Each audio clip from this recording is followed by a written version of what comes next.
What's cracking, everybody? I am super stoked to be making this video today.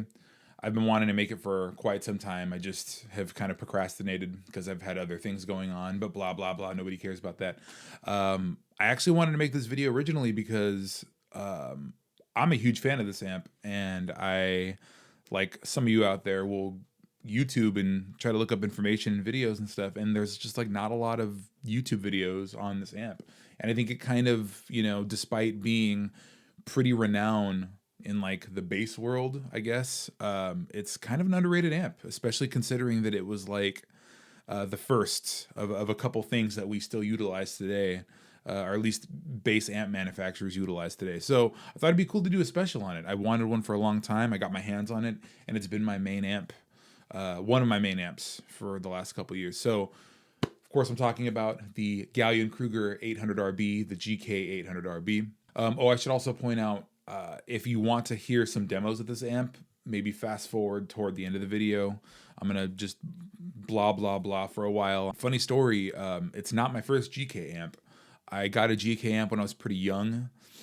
I think I was like in, just getting out of high school. And it was a super solid amp. And it actually, I think it was a 700RB2. Got stolen at a show, and I remember being pretty bummed about it. So I bought another one, and then because I'm stupid, I decided to sell it like a year later because I was like, tube amps, blah blah blah. So I sold my amp and used it to fund another amp. And then that amp ended up failing on me, so I got super upset and went back to my local music store and bought another 700RB2, the exact same amp. And I still have that amp to this day, but just, when I was doing research one day, I just noticed all these, prominent players had swore by this amp. And at that point, the 800RB had already been discontinued. So I was like, there's kind of like this novelty of like, oh, well, this super renowned amp just, it's gone now. So now I want it. I thought it'd be cool to make a video on it because there's not a lot of videos aside from like people trying to sell them on eBay, making like little YouTube demo videos. So talk about it for a little bit, and then get to jamming some tones. What is this? It's some archived interview from Wayback Machine.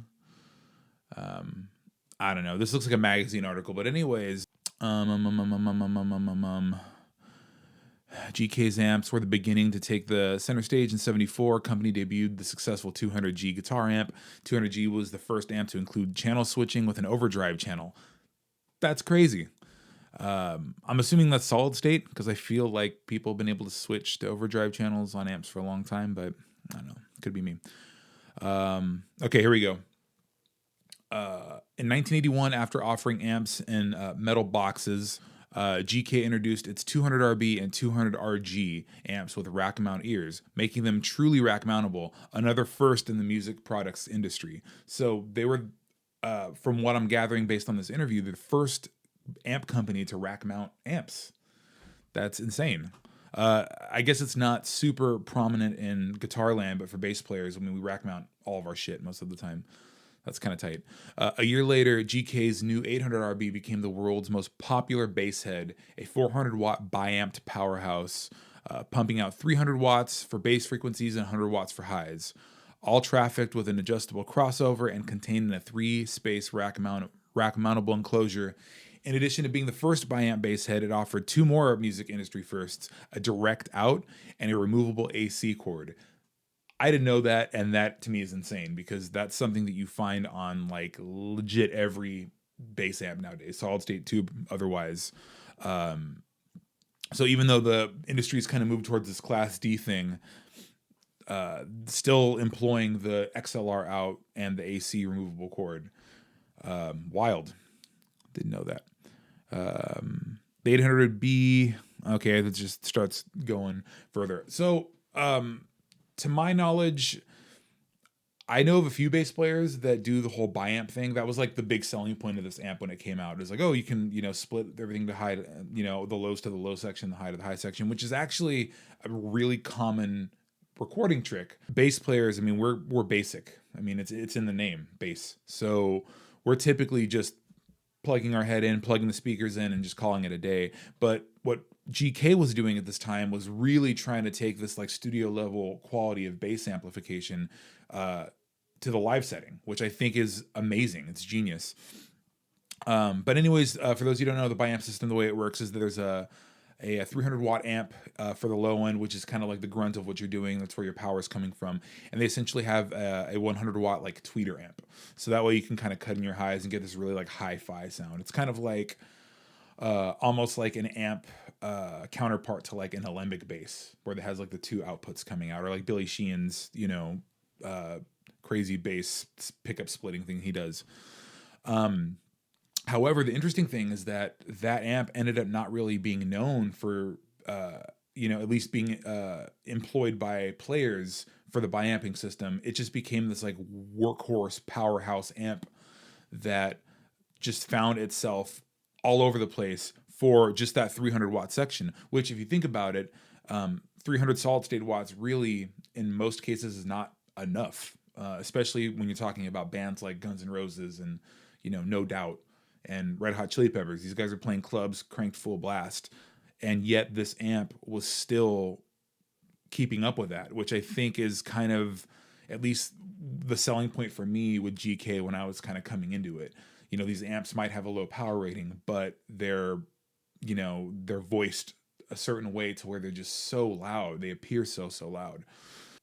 So yeah, the biamp thing didn't really take off, at least to my knowledge. I was born in the 80s, so maybe it did and I missed it, but it was more of just a solid, reliable piece of gear. And the thing that's interesting that people don't like, because a lot of people will throw Ampeg around as being this big pioneer of an amp, and obviously it was, but I mean, you're taking into consideration the XLR, the removable AC, the fact that it's solid state, it's a little bit more mobile than like an SVT. It's rack mountable. And most bass players who used them in the 80s would attest to the fact that they were basically indestructible. Cons, it's a little heavy, it's a little clunky, which I think is one of the reasons why they kind of condensed things down and try to bring the 700 RB2 and the 1001 and all, that whole RB2 series. They kind of like squashed it down to like I think it's like a 2 like rack space unit. There is no secondary volume for the XLR out, which is something that they ended up throwing into the RB2 series, like the upgraded versions. While there is headroom, the amp kind of got its kind of mystique or novelty in the fact that it has kind of a gain stage, and you can, as the GK community calls, push the rails, which essentially just means it's like kind of overdriving the amp, getting that like gritty kind of mid-rangey growl thing, the GK growl, I guess. This is just like a super workhorse amp. I feel like, next to the PV gear and next to some of the stuff that was coming out in the 70s and 80s, I think this was like the apex of the solid state workhorse bass amp. I think this amp is great. I love it. I highly suggest buying one if you can find one at an affordable price. Cool. Let's hear it.